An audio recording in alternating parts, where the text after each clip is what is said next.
The forgotten war, Syria without the cameras, whatever you call it, Yemen is simultaneously terrible and off the agenda.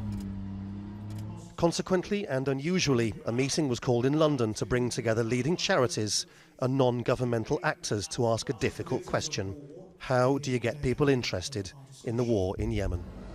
There is no external refugee crisis for the public to see because everybody's trapped.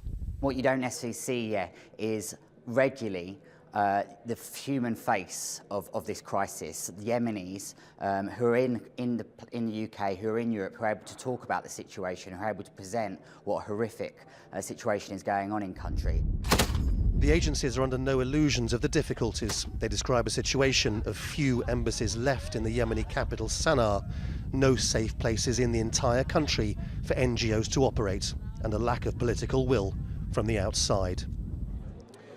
If you ask people here why there seems to be so little political interest in what's happening in Yemen, they will say it simply doesn't have enough geopolitical significance as a country, except for a residual Western concern about Al-Qaeda. But on top of that, several leading charity figures have said to me that they fear that the new Trump presidency and growing anti-Muslim sentiment will only increase indifference still further.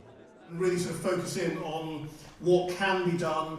A recurring argument is also Saudi influence over Western governments. The issue is what political capital are some of the Western governments willing to put behind trying to really forcing a solution. We want governments to use their weight to do that. At the moment, we see it as a very long, slow process.